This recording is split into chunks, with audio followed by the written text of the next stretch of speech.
আজকের ভিডিও শুরু করছি পরম করুণাময় আল্লাহর নামে। আসসালামু আলাইকুম ওয়া রাহমাতুল্লাহি ওয়া বারাকাতুহু। আপনাদের সবাইকে স্বাগতম আজকের ভিডিওতে।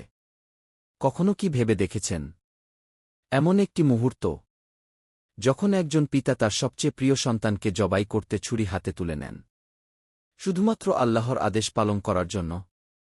এটা কোনো কাল্পনিক নয়, এটা ঈমানের ইতিহাসের বাস্তব গল্প, যেখান থেকে শুরু হয়েছে কুরবানির মহান শিক্ষা। আজ আমরা জানব কুরবানি আসলে কেন দেওয়া হয়, পবিত্র কুরআন ও হাদিসে এ নিয়ে কি বলা হয়েছে, এবং আমাদের জীবনে এর কি বাস্তব শিক্ষা রয়েছে। কুরবানির সূচনা। কুরবানির ইতিহাস শুরু হয় আল্লাহর প্রিয় নবী হজরত ইব্রাহিম আলাইহি ওয়াসাল্লাম এবং তার পুত্র ইসমাইল আলাইহি ওয়াসাল্লাম এর মাধ্যমে। কুরআনের সূরা সাফফাত আয়াত 102 থেকে 107 উল্লেখ আছে, হে আমার পুত্র, আমি স্বপ্নে দেখছি আমি তোমাকে জবাই করছি, তুমি কি মনে করো? ইসমাইল আলাইহি ওয়াসাল্লাম বললেন, হে আমার পিতা, আপনি যা আদিষ্ট হয়েছেন তা করুন। ইনশা আল্লাহ আপনি আমাকে ধৈর্যশীলদের অন্তর্ভুক্ত পাবেন।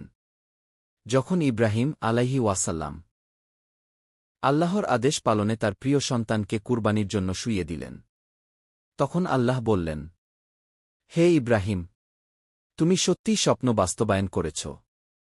আমি নেককারদের এমনই পুরস্কৃত করি। আর তখনই আল্লাহ তাআলা ইসমাইল আলাইহি ওয়াসাল্লাম এর পরিবর্তে একটি মহান কুরবানির পশু পাঠিয়ে দিলেন।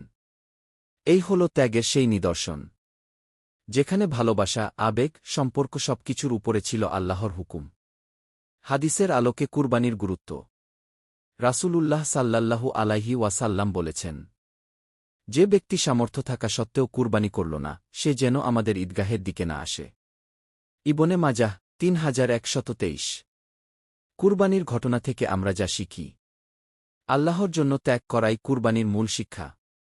প্রত্যেকটি কাজই আল্লাহর সন্তুষ্টির উদ্দেশ্যে হওয়া উচিত, লোক দেখানোর জন্য নয়। গরিব, মিসকিন ও প্রতিবেশীর হক নিশ্চিত করা কুরবানির দায়িত্ব। কুরবানি যেন হয় হৃদয় থেকে, আত্মা থেকে, ঠিক যেমনটি করেছিলেন ইব্রাহিম আলাইহি ওয়াসাল্লাম। আল্লাহ আমাদের মাঝে কখনো কখনো পরীক্ষা নিয়ে থাকেন। ত্যাগের মাধ্যমে সে পরীক্ষায় উত্তীর্ণ হতে হয়। যেসব কাজ বর্জনীয় করা উচিত। এক, প্রতিযোগিতা ও অহংকার। বড় গরুকে আনল, কে কত বেশি টাকা দিয়ে গরু কিনল, এইগুলো না করা। এবং সোশ্যাল মিডিয়ায় গরুছাগলের ছবি ও ভিডিও দিয়ে শো অফ না করা। 2, কুরবানির পশুর প্রতি নিষ্ঠুরতা। ইসলামে পশুকে অমানবিকভাবে টানা, মারধর বা কষ্ট দেওয়া সম্পূর্ণ নিষিদ্ধ। রাসূল সাল্লাল্লাহু আলাইহি ওয়াসাল্লাম বলেন, তোমরা কুরবানির পশুর প্রতি দয়া প্রদর্শন করো। সহিহ মুসলিম। 3, দানের অবহেলা। কুরবানির 3 ভাগ, নিজের জন্য, আত্মীয়দের জন্য, গরিবের জন্য। গরিবের অংশ কাটবেন না।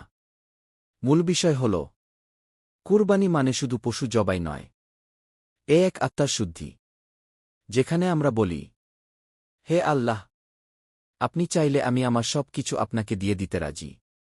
ভিডিওটি ভালো লাগলে অন্যদের সাথেও শেয়ার করুন, কারণ ইসলাম প্রচার করা আমাদের সকলের দায়িত্ব। ধন্যবাদ সবাইকে।